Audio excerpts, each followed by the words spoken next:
A millionaire CEO asked his daughter to choose a mother from among the high society women, but the girl surprised him by choosing the nanny. For years, Marcus Blackwood had heard the same phrase from his father: a CEO needs stability, a prestigious wife, a family image. But Marcus always resisted. He knew Harold wasn't talking about love. He was talking about appearances, reputation, headlines. The Blackwood Empire demanded a perfect front. But Marcus wasn't willing to put his daughter's happiness on display for the press. Then one day, Marcus had a bold idea: invite beautiful, sophisticated single women. All of them had flirted with him at various charity events, and Harold, his father, would certainly approve of them as ideal wives. As the guests sipped champagne, Marcus watched everything with a sharp eye. Nothing went unnoticed. He had one thing on his mind: who would genuinely be kind to his daughter? While Marcus scanned the scene like a casting director, Emma was putting on her own show. She was wearing a tutu made from bathroom towels and dancing through the garden shouting, "Emergency! The flowers need a ballet performance!" She twirled on decorative stones, climbed garden benches, and pretended to conduct an orchestra of butterflies while the socialites tried to maintain their composure in designer heels. "Hello, Emma. Would you like to have a sophisticated mother like me?" a brunette woman asked, flashing her whitest smile. "I'd like to have a unicorn that shoots rainbow glitter," Emma replied and skipped away. Another woman approached her with an expensive gift box. "I brought you an organic art set made from sustainable materials."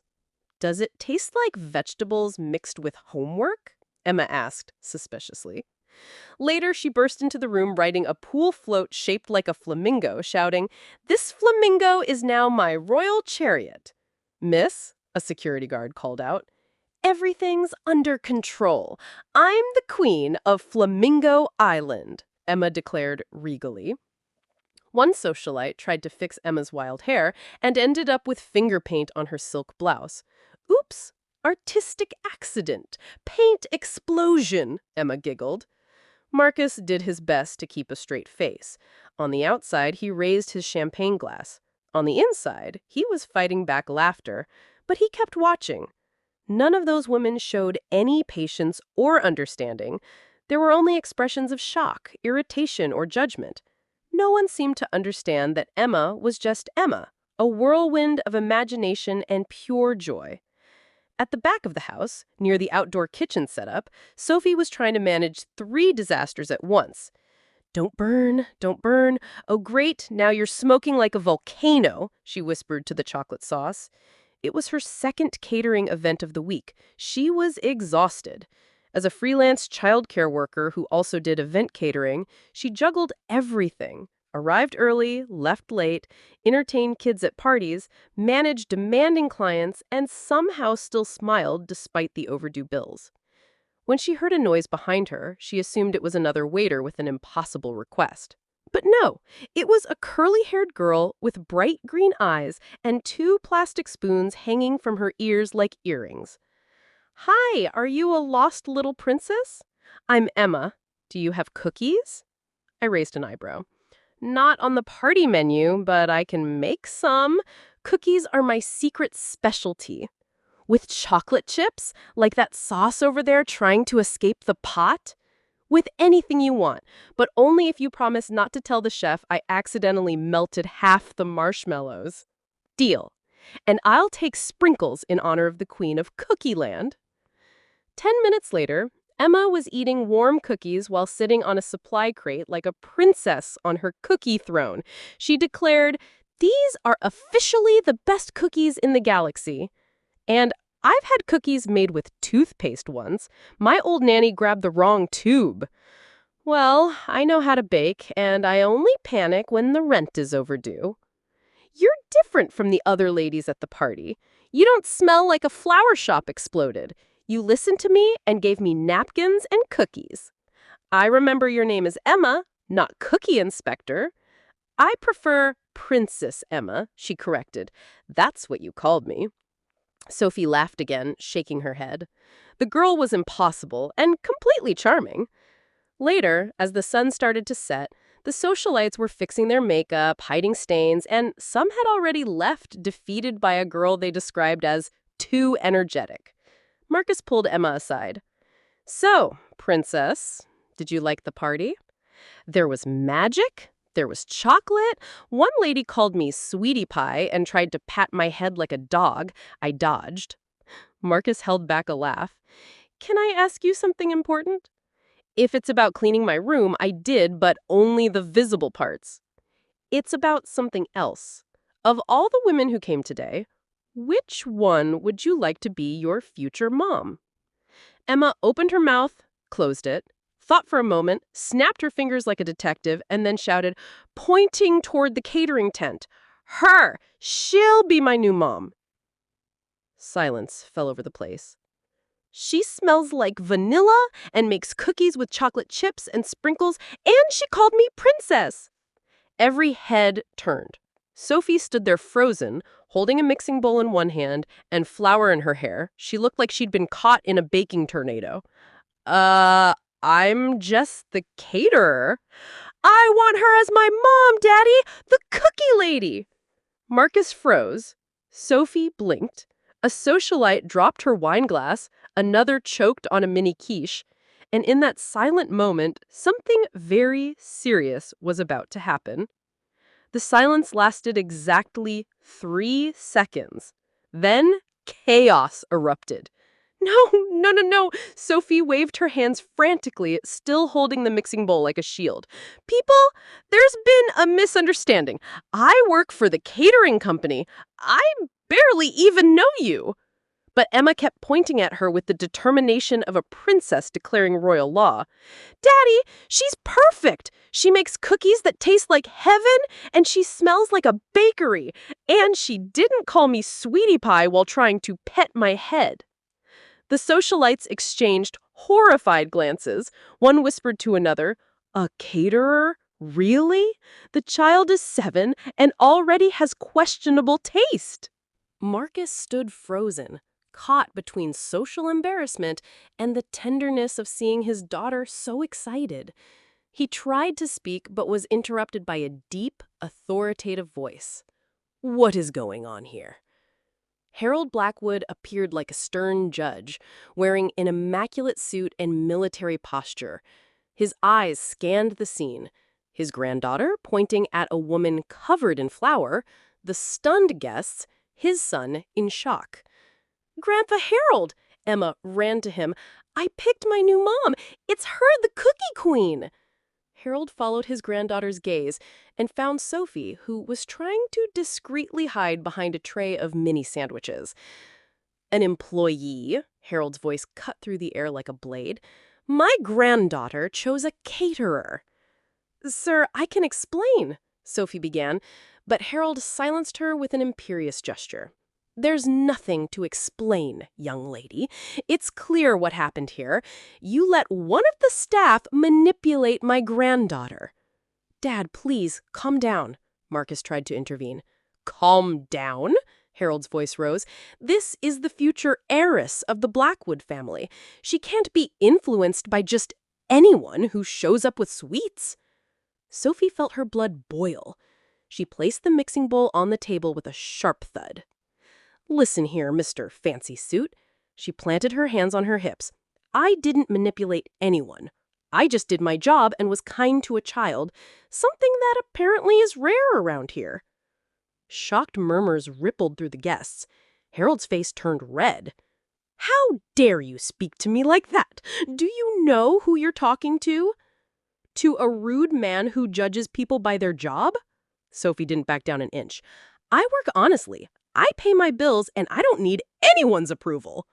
"You're just a what?" "Go ahead. A caterer? An ordinary person?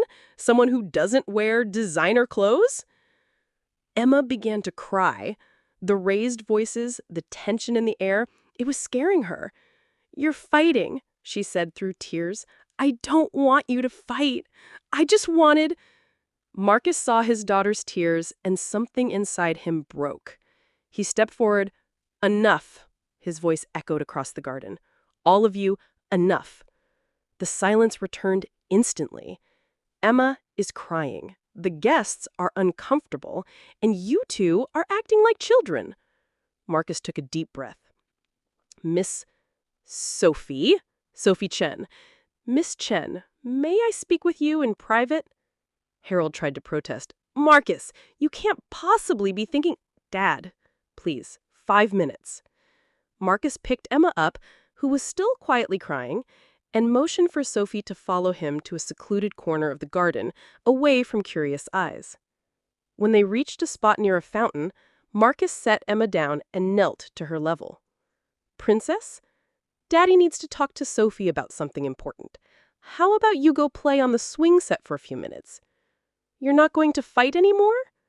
We're not going to fight, I promise. Emma waved at Sophie before running off, and Sophie waved back, making her smile for the first time since the voices had risen. Marcus stood up and faced Sophie.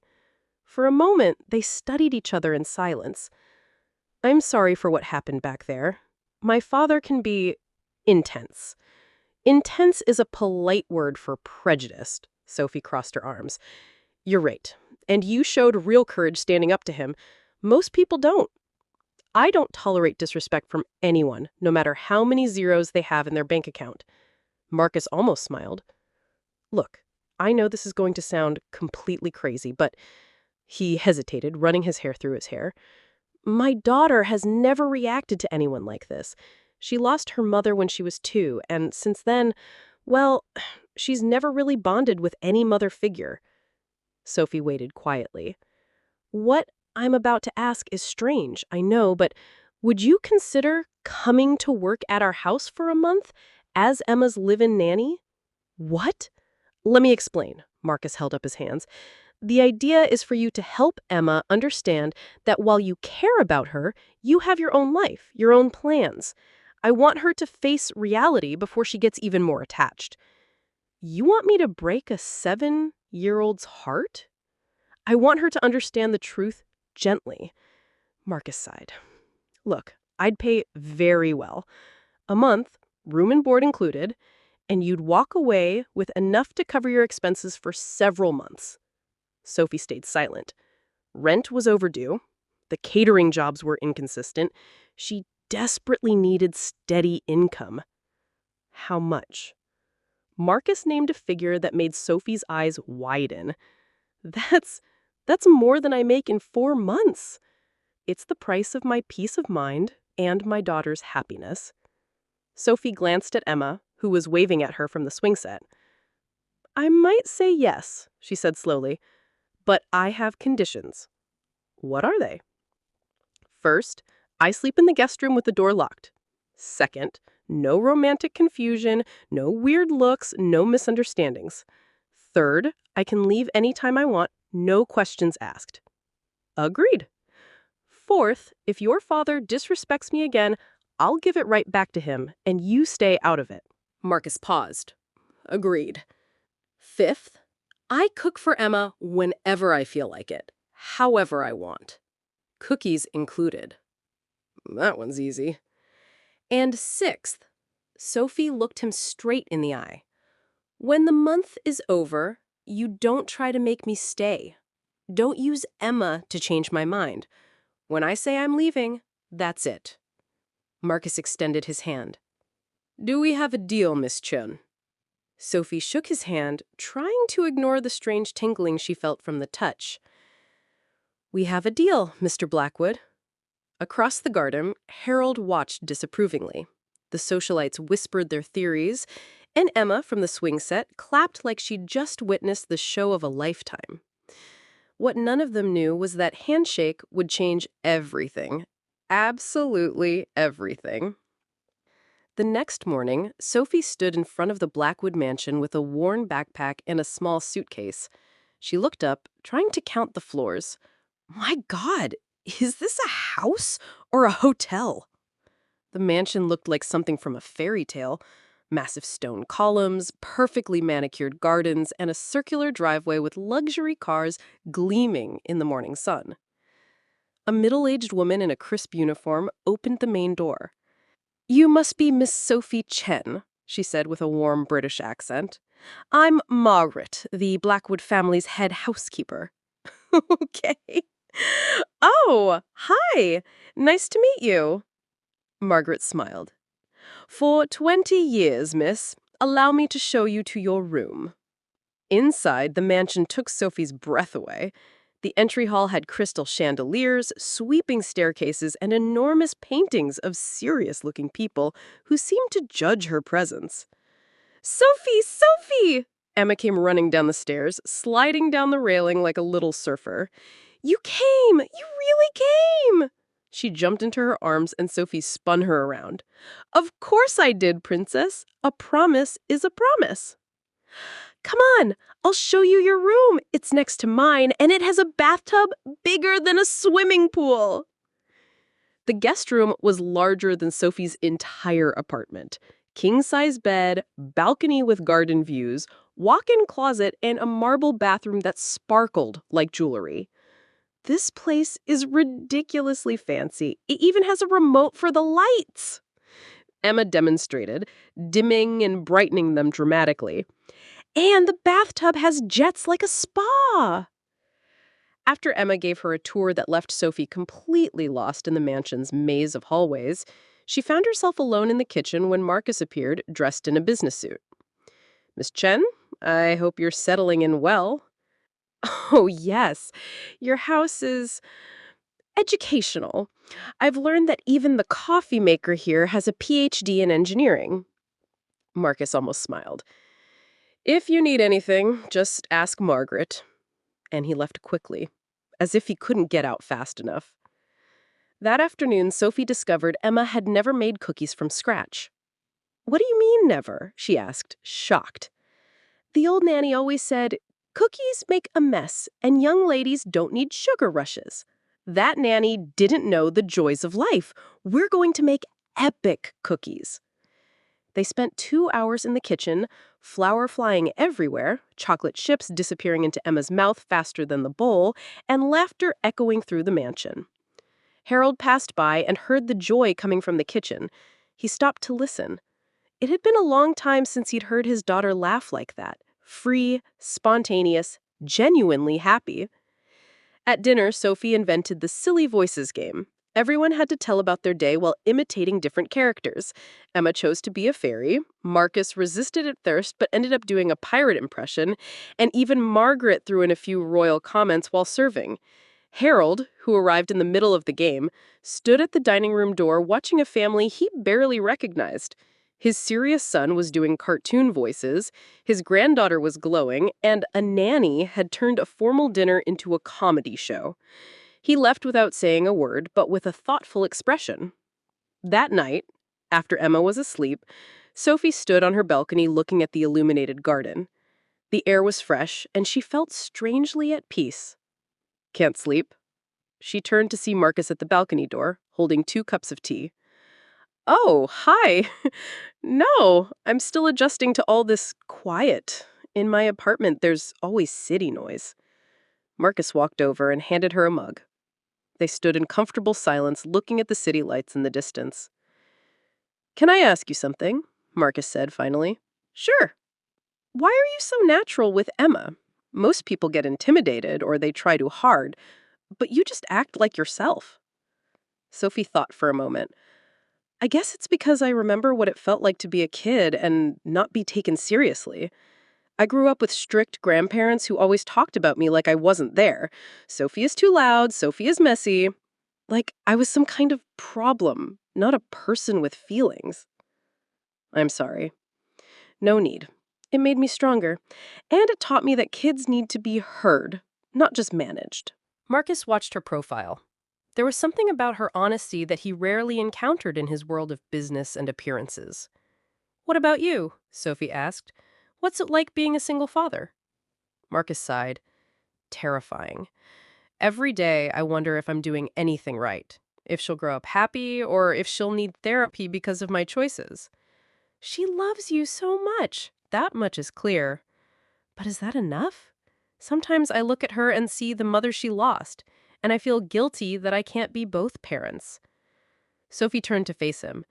"You don't have to be both. You just need to be the best father you can be, and from what I see, you already are." They looked at each other, and something passed between them, a connection neither had expected. Marcus cleared his throat. "Actually, I wanted to ask about extending our agreement." "What do you mean?" "Instead of 1 month, what about 3 months?" Sophie looked surprised. 3 months? Emma's never been this happy, and well, I think you're good for her. Sophie hesitated. 3 months in that house, with that man, growing closer to that girl. "I don't know, Marcus. 3 months is a long time, and the longer I stay, the harder it'll be on Emma when I leave." What if... The question slipped out before Marcus could stop himself. What if it didn't have to be temporary? They looked at each other, both caught off guard by the vulnerability of the moment. "Sorry," Marcus backed away. "I didn't mean... The agreement is clear, no complications." But Sophie had already seen something in his eyes, something that made her heart beat faster. 3 months, she said finally. "Same agreement, same rules." "Same agreement," Marcus agreed. They shook hands again, but this time the handshake lasted longer than necessary, and when they let go, both knew something had changed between them. The next morning, Sophie was in the kitchen teaching Emma how to make heart-shaped pancakes when the doorbell rang. Margaret appeared with a look of professional discomfort. "Mr. Marcus, Miss Victoria Sterling is at the door. She insists on speaking with you." Marcus, reading the morning paper, immediately tensed. "Victoria? What does she want?" "She said it's urgent and personal." Sophie noticed the shift in atmosphere. Emma stopped stirring the batter and looked at her father curiously. "Who's Victoria, Daddy?" "She's an old friend," Marcus said uncomfortably. "Margaret, tell her I'm..." But before he could finish, the sound of high heels echoed through the hallway. A stunning woman appeared in the kitchen doorway like a queen making a grand entrance. "Marcus, darling, you look wonderful." "Victoria," Marcus stood, clearly surprised. "What are you doing here?" "I came to see you, of course, and to finally meet this little angel of yours." She turned to Emma with a painted smile. "You must be Emma. My goodness, look how you've grown." Emma shrank behind her chair, uncomfortable with Victoria's overwhelming energy. "How adorably shy." Victoria stepped closer. "I'm Victoria, a very special friend of your daddy's." Sophie watched with growing irritation. There was something fake about the woman's tone. "Marcus, can we talk privately?" Victoria asked, finally noticing Sophie. "And who's this?" "Sophie Chen," Marcus replied. "She's helping with Emma." "Oh, the nanny. How nice. Would you mind giving us a moment, dear?" Sophie felt her blood boil, but before she could respond, Emma spoke up. "She's not a nanny. She's my almost mom, and she makes cookies that fly." Victoria laughed artificially. "What an imagination.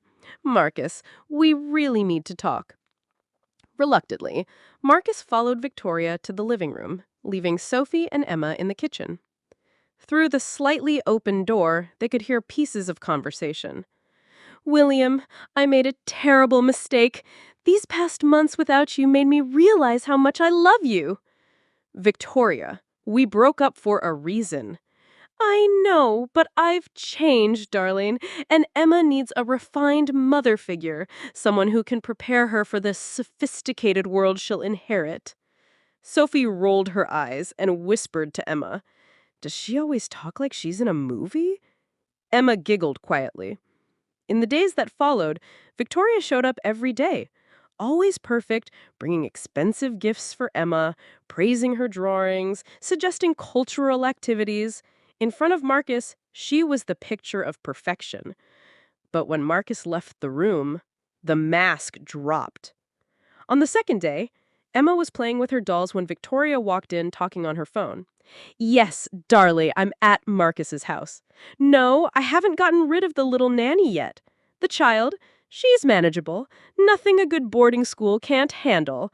Emma pretended to play, but heard every word. On the third day, things got worse. Emma came in from the garden with slightly dirty shoes. "Stop right there!" Victoria shrieked, making Emma jump. "What kind of manners are those, coming in with filthy shoes?" "I'm sorry, I just wanted to show Sophie my flower crown." "I don't want excuses.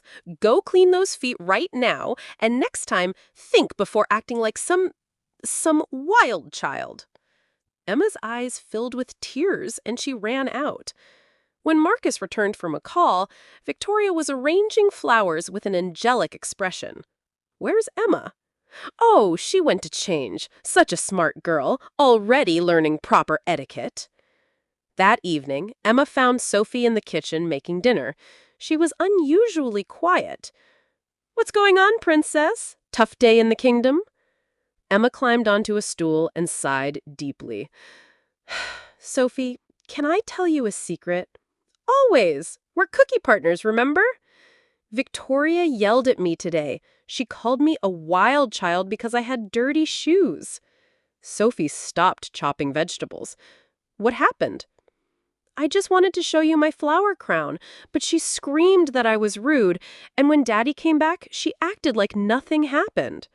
Sophie knelt to Emma's level. "Sweetie, you did nothing wrong. Real ladies don't scream at children for being children." "Do you think Daddy's gonna marry her?" "I don't know, but I know this. No one deserves to be treated like that." The next morning, Sophie woke with determination. She'd spent the night thinking about Emma's sad face and Victoria's cruel words. No one was going to mistreat that girl while she was around. She made special pancakes, but this time with extra ammunition: whipped cream. Emma came into the kitchen in pajamas, hair wild from sleep. "Good morning, princess. Sleep well?" "I dreamed Victoria turned into a dragon and burned all my toys."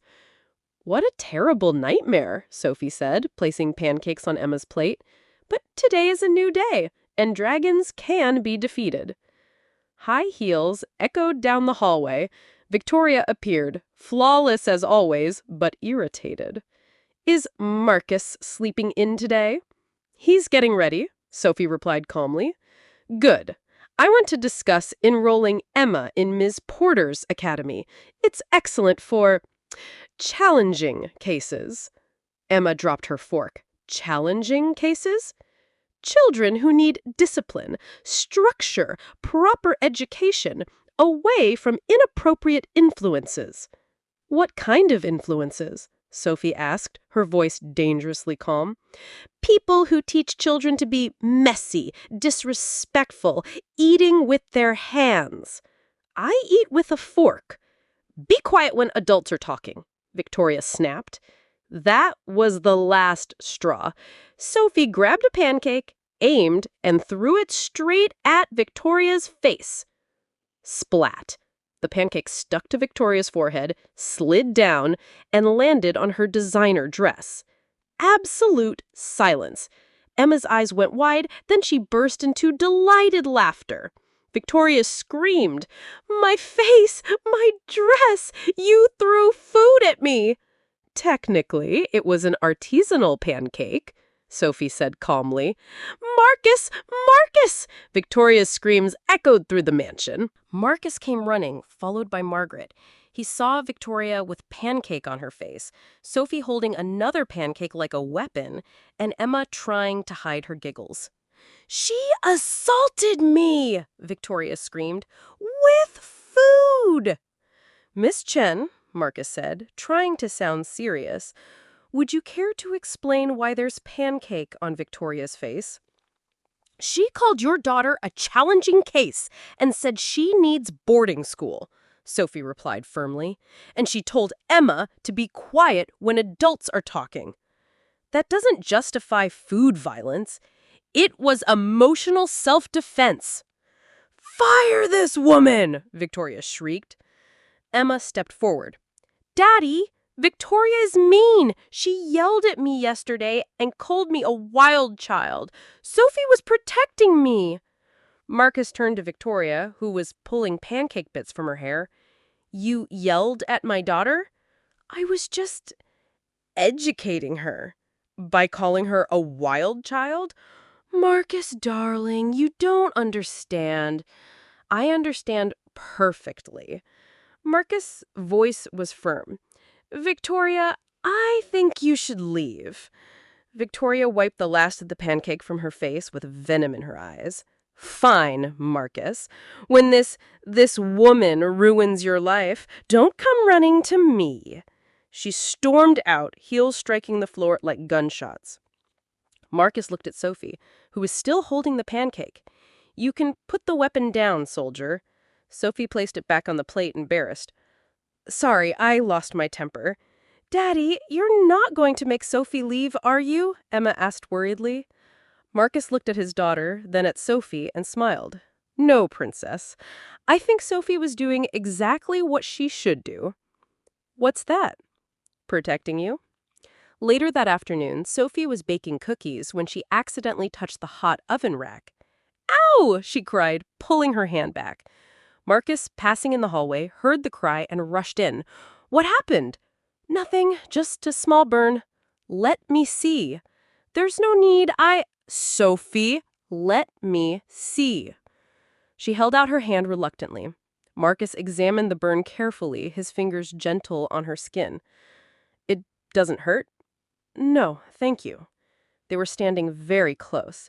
Sophie could smell his cologne, see the concern in his brown eyes. Marcus finished the bandage, but didn't let go of his hand immediately. Sophie, What a touching scene! They pulled apart quickly. Harold stood in the doorway, expression ice cold. Dad, Marcus began. Don't say a word, son. I see exactly what's happening. Harold walked closer, glaring at Sophie. First, you corrupt my granddaughter, then you attack a family guest, and now you're seducing my son. Mr. Blackwood, I wasn't... Silence. Turn to Marcus. You have 24 hours to dismiss this woman, or I'll remove you from the company and you'll lose everything. Dad, you can't. I can and I will. Choose, Marcus.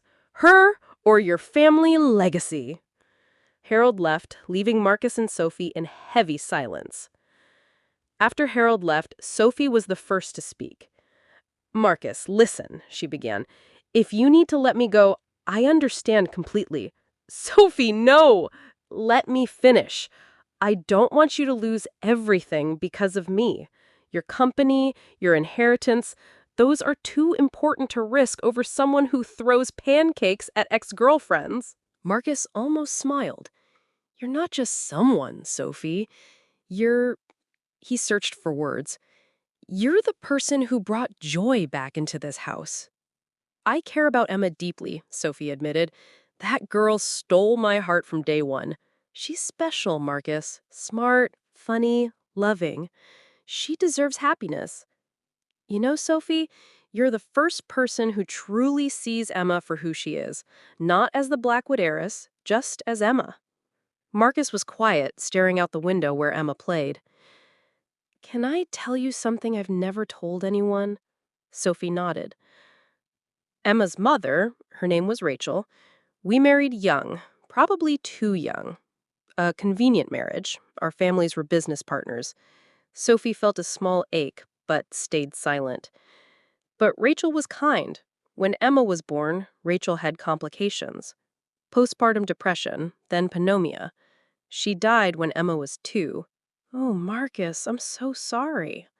I blamed myself for a long time. But the worst part came after. I tried dating, women my father approved of, and Emma never connected with any of them. She was polite, but distant. Marcus looked at Sophie. You're the first one who sees Emma as a child who deserves unconditional love. That's why I want you to stay, Sophie. Emma needs someone who truly cares about her. Marcus stepped closer. And I need you close too. The words slipped out before he could stop them. They looked at each other, caught off guard by the honesty. I mean, Marcus stepped back. To help with Emma, of course. But Sophie had seen something in his eyes that had nothing to do with professional arrangements. That night, Marcus had trouble sleeping. When he finally dozed, he dreamed of Sophie and Emma in the garden laughing together, and it felt like home. He woke up smiling for the first time in years. A soft knock interrupted his thoughts. "Dad, can I come in?" "Of course, princess." Emma climbed onto the bed. "You were smiling in your sleep. Good dream?" "Maybe. Why aren't you sleeping?" "I was thinking," Emma said seriously. "Dad, are you going to ask Sophie to marry you?" The question caught Marcus completely off guard. "Emma, that's complicated."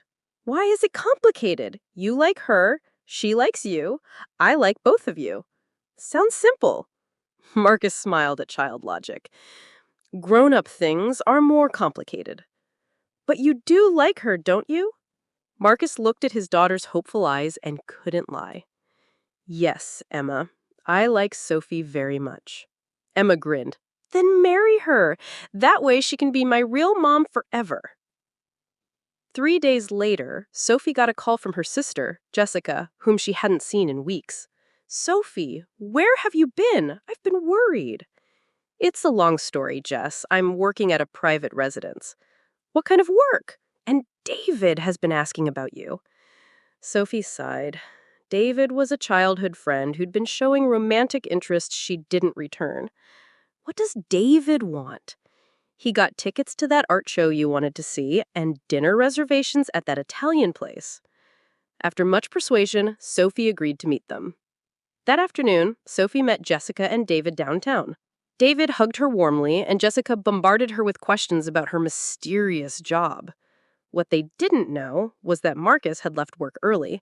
At a red light, he glanced out and froze. Sophie was at a cafe table laughing with a dark-haired man who was leaning close, holding her hand across the table. Marcus felt something hot rise in his chest. Jealousy. Pure, irrational jealousy. The light turned green, but he sat there watching until hunking forced him to drive. At home, he found Emma playing in the garden. "Dad, you're home early. Where's Sophie?" "She went out," Marcus replied curtly. "Where out?" "I don't know, Emma. She doesn't have to tell me everything." During dinner, Marcus was clearly irritated, cutting his food with unnecessary force. "Dad, are you okay?" Emma asked. "You look grumpy." "I'm fine." "Is this because Sophie went out? Do you miss her?" "Emma, Sophie is just our employee. She can go out whenever she wants." "But you like her. You're jealous, aren't you?" "My friend at school says adults act grumpy when they're jealous." Sophie returned around 9 p.m., still smiling from the pleasant evening. She found Marcus in the library, pretending to read. "Hi, how was dinner with Emma?" "Fine," Marcus replied without looking up. "Is everything okay?" Sophie noticed something off in his tone. "You seem tense." "I'm fine. How was your date?" The way he said date made Sophie understand immediately what was happening. "It wasn't a date, Marcus. I was out with my sister and a family friend." "Friends?" He finally looked up. It looked pretty intimate from the cafe window. Sophie's jaw dropped. "You were watching me?" "I was driving by and saw you. Hard not to notice when someone's holding your hand across the table." "David is my childhood friend, practically a brother." "Didn't look very brotherly." Sophie felt irritation rising. "Listen here, Marcus Blackwood. I don't owe you explanations about my personal life. Our contract doesn't include social exclusivity." "No, it doesn't," Marcus stood, equally irritated. "But it does include professionalism, and going around giving people reasons to gossip isn't professional." "Gossip? I was having dinner with friends. With a man who's clearly interested in you." "And what if he is? Does that bother you?" The question hung between them like a bomb waiting to explode. Marcus ran his hand through his hair, frustrated. "Yes, it bothers me. And it shouldn't." Sophie felt her heart race, but anger was still stronger. "Why does it bother you, Marcus?" Because... He couldn't finish. He couldn't admit that just thinking of another man touching her made him burn with jealousy. "You know what?" Marcus said, changing approach. Maybe it's better if we don't get more involved than we already are. After these 3 months, you'll leave just like we agreed. His words hit Sophie like a slap. As agreed, she repeated coldly. Of course. That was always the plan. Exactly. Great. They stared at each other, both breathing heavily, the air thick with tension. Then I'm going to my room, Sophie said finally. Good night, boss. She walked out, slamming the door, leaving Marcus alone with his frustration and regret. Upstairs, Emma had heard everything through her slightly open door. She shook her head like a disappointed adult. Grown-ups are so complicated. Why can't they just say they like each other? The next morning, the mood in the mansion was ice cold. Sophie woke with swollen eyes and a decision made. If Marcus wanted her gone after 3 months, she wouldn't wait that long. She pulled out her suitcase and began packing. Each item felt like she was putting away something that had barely begun. Emma appeared in the doorway, still in pajamas. Sophie, what are you doing? Good morning, princess, she said with a forced smile. Just organizing my things. Why are you putting clothes in a suitcase? Well, remember when I told you I'd be staying here for a while? That time is almost up. But you can't leave? Emma ran to her, hugging her legs. You're my almost mom! Emma, sweetie, she knelt down. You're the most special girl I've ever met. But I always knew I'd have to leave eventually. Why? Don't you like me anymore? I love you so much, princess, more than you can imagine. But sometimes grown-ups make things complicated. Is it because of the fight with Daddy last night? Sophie was surprised Emma had heard this. Partly, yes. But you can apologize. Margaret and I had a fight yesterday about wearing my tutu to breakfast, but this morning we said sorry and she even let me wear it like a cape. Despite her sadness, Sophie laughed. Some grown-up fights are more complicated than ones about tutus. Emma was quiet, trying to understand. Are you really leaving? Not yet, sweetheart, but maybe in a few weeks. Emma walked out without another word, leaving Sophie heartbroken. During breakfast, tension was thick. Marcus was formally polite, treating Sophie like a distant employee. Emma was unusually quiet, pushing her eggs around without eating. Emma, you need to eat, Marcus said. I'm not hungry. You need proper nutrition. Why do grown-ups talk about food when the world is ending? Emma mumbled. Marcus and Sophie exchanged a quick glance, but both looked away immediately. In the following days, the house changed completely. The joyful playtime stopped, laughter in the kitchen disappeared. Emma wandered around like a sad little ghost, and Sophie tried to keep things normal, but her smiles were clearly forced. Marcus buried himself in work, leaving early and returning late. When home, he avoided being in the same room as Sophie. Margaret watched all this with growing concern. The house had returned to its cold silence, and she didn't like it. On the 4th day after the fight, Margaret knocked on Marcus's office door. Sir, there's someone at the door asking for Miss Sophie. Who is it? A young man named David. Says it's urgent. Marcus felt that familiar sting of jealousy, but tried to act indifferent. Tell Sophie to handle it. Actually, sir, he specifically asked to speak with you first. Intrigued and annoyed, Marcus walked to the front door. David was there, visibly worried. Mr. Blackwood, I'm David Shen, Sophie's friend. What can I do for you? May I come in? It's about Sophie, and it's important. Reluctantly, Marcus led him to the living room. Is Sophie okay? David asked immediately. She's been calling me every day this week, crying, saying she needs to find a new job immediately. Marcus felt a sharp pain in his chest. She's adjusting to some changes. Changes? David leaned forward. Mr. Blackwood, Sophie turned down an amazing job offer last week. A family in Boston offered her a live-in position with their twin boys, great pay, her own apartment, full benefits. Marcus froze. She turned it down? Completely. She said she couldn't leave Emma. that she'd made a promise to a child and she doesn't break promises to children. The words hit Marcus like punches. She really said that? Word for word. And now she's frantically looking for any job anywhere, like she's about to be kicked out. What's going on? Did she do something wrong? Marcus ran his hand through his hair, feeling the weight of his mistake. No, she didn't do anything wrong. I'm the one who made a mistake. Mr. Blackwood, I don't know what happened between you two, but Sophie has never gotten this attached to a child. She talks about Emma like she's her own daughter. And for the first time since I've known her, she was truly happy. David stood. Don't let her walk away, Mr. Blackwood. You'll both regret it. After David left, Marcus sat alone, processing everything.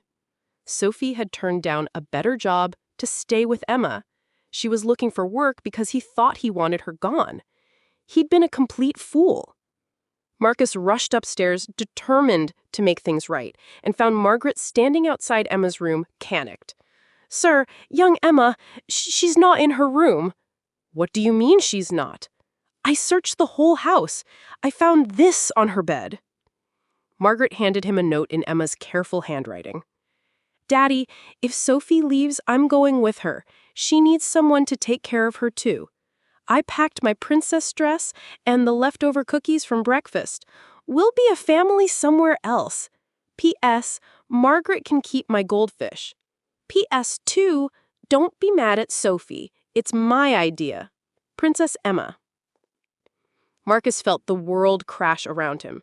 Sophie! He yelled, running down the hall. She appeared instantly. What happened? Emma ran away. Marcus handed out the note, hands shaking. Sophie read quickly, her face going pale. Oh my God, Emma, she whispered. She thinks I'm leaving her. Where could she have gone?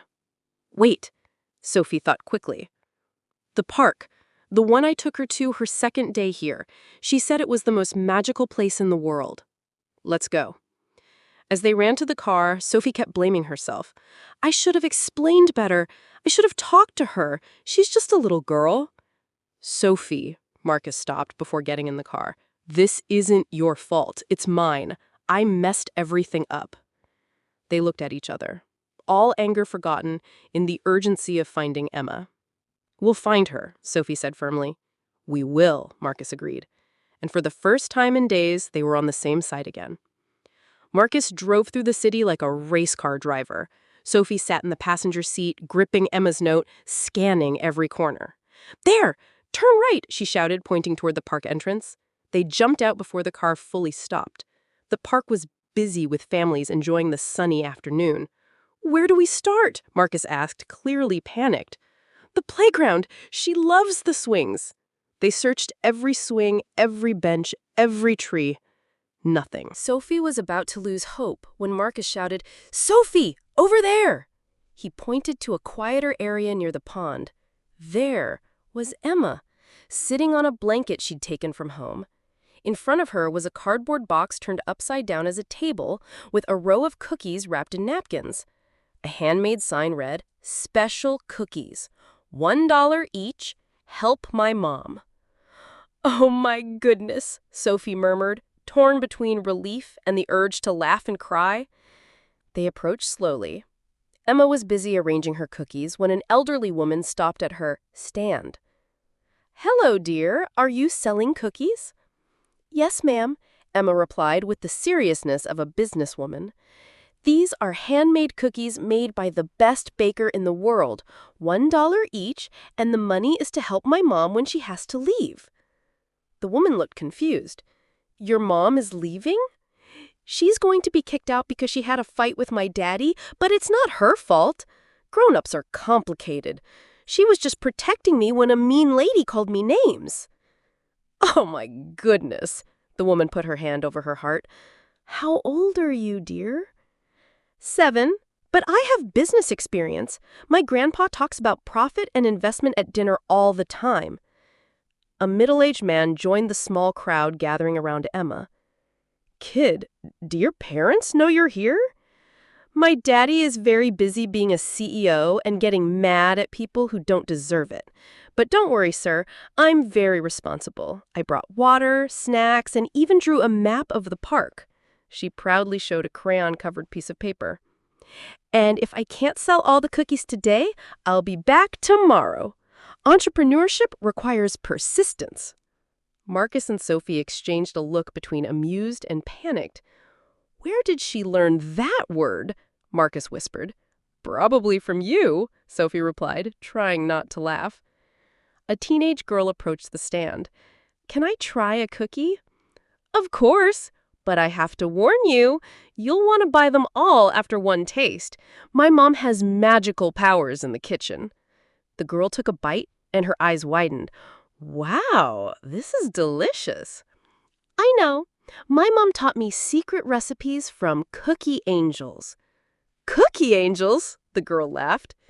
It's a long story involving cookies stuck to the ceiling and talking ovens. More people gathered, drawn by the delicious cookies and the most adorable saleswoman they'd ever seen. A man bought 3 cookies and handed Emma $5. Keep the change, sweetheart. Thank you, sir. Every dollar helps my mom stay home. Marcus couldn't hold back anymore. He and Sophie approached Emma's business. Princess Emma, Sophie said gently.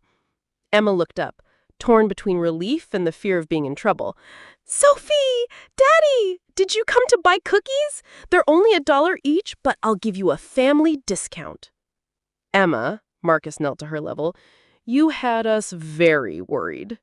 Sorry, Daddy, but I had to start my business to help Sophie. She needs money for when she leaves. Honey, Sophie knelt too, who said I was leaving? I heard you two fighting, and you were packing your bag, and Daddy said after 3 months you'd go away like you agreed. The people nearby realized they were witnessing family drama and stepped back, though many kept watching. Emma, Marcus took a deep breath. Daddy made a very big mistake. I said things I shouldn't have said. Are you going to apologize to Sophie? I am. And I'm going to apologize to you, too. Emma's face lit up with hope. Does that mean Sophie isn't leaving?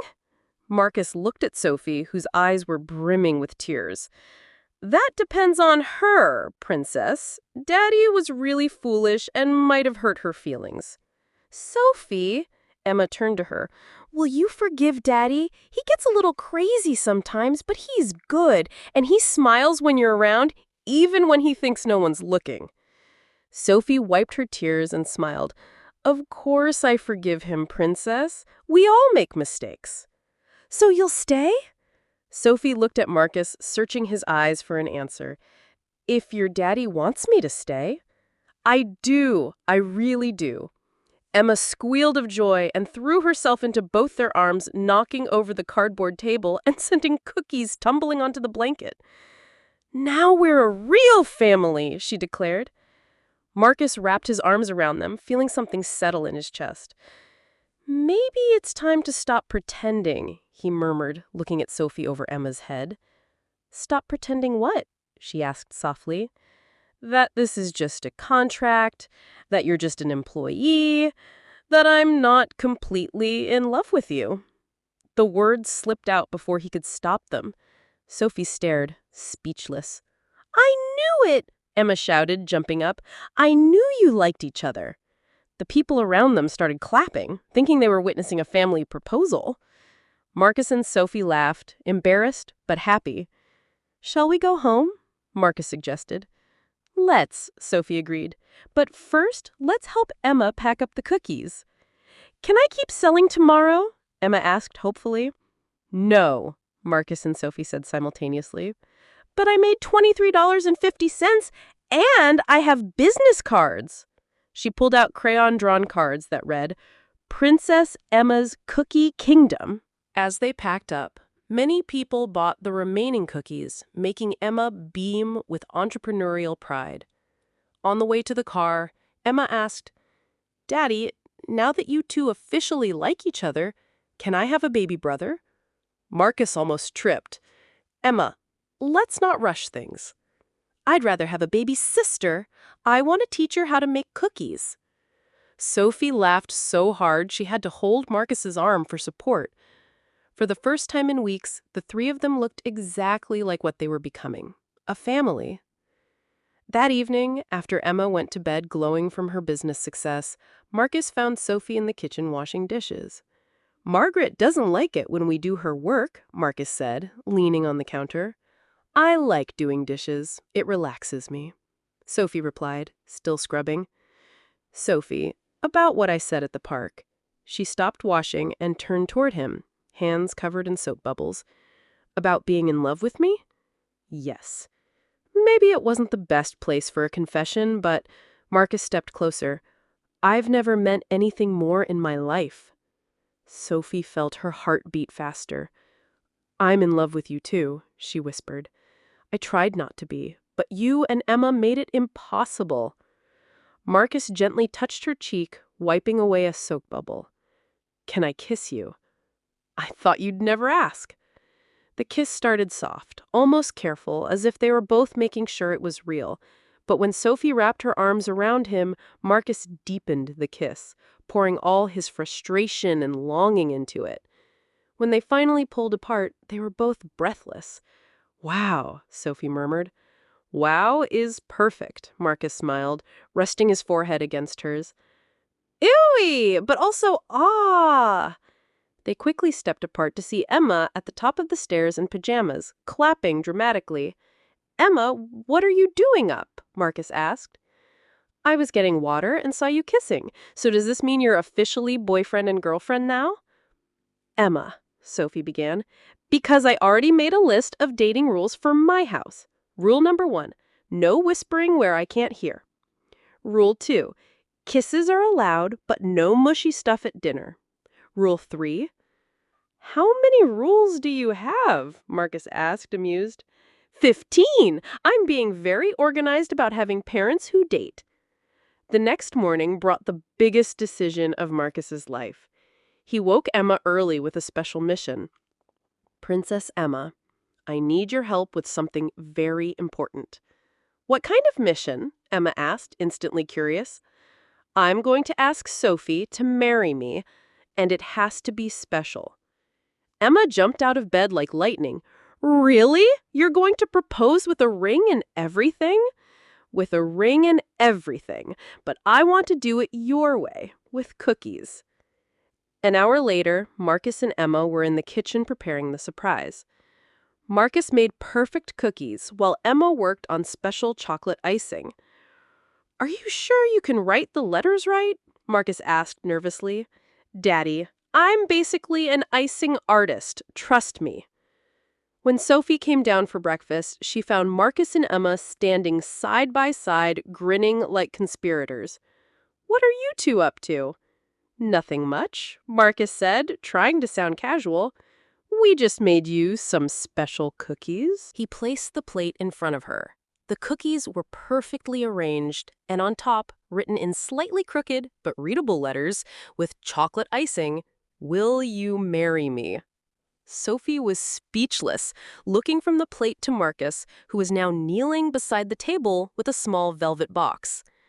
"Sophie Chen," he said, his voice slightly shaking, "will you marry me and officially become Emma's mom?" "Say yes! Say yes!" Emma shouted, jumping up and down. Sophie had tears in her eyes, laughing and crying simultaneously.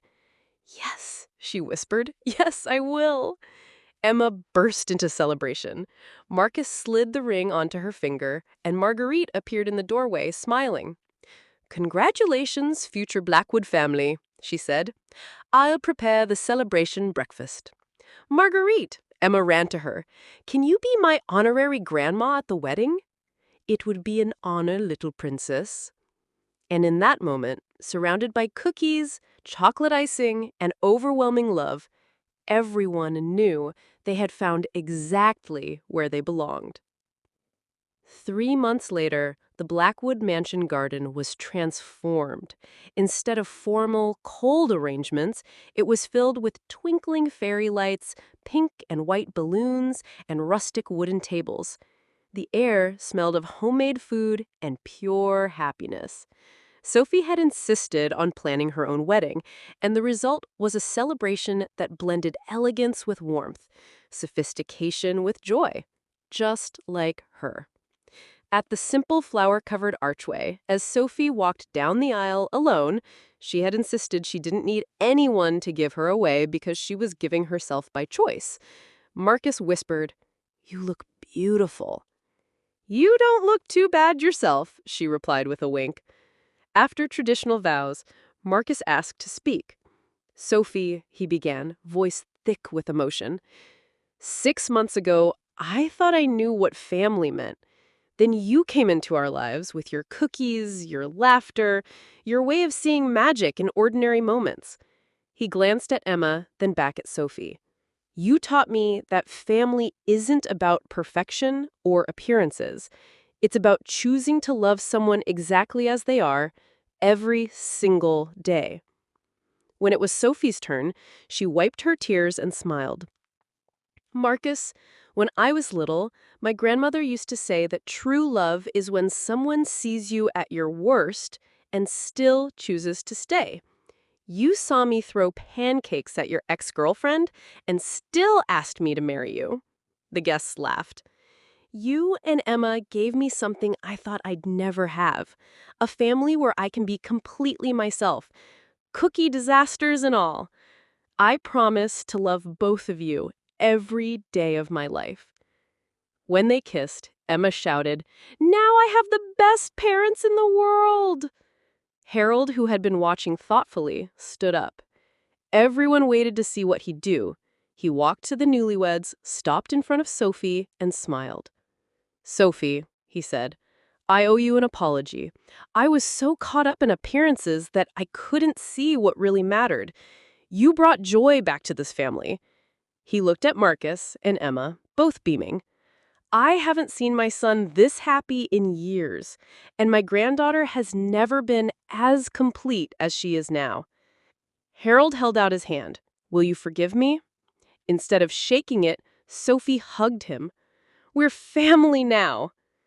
"Family hug time," Emma shouted, diving into the group embrace.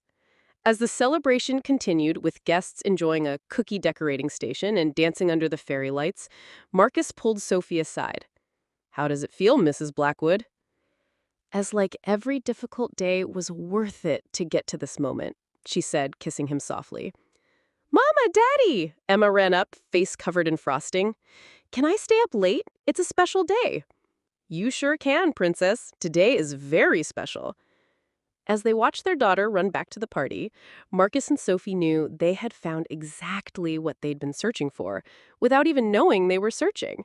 True love, a real family, and cookies for life. What did you think of Sophie and Marcus's story? Leave your thoughts in the comments, and subscribe to follow all our heartwarming tales.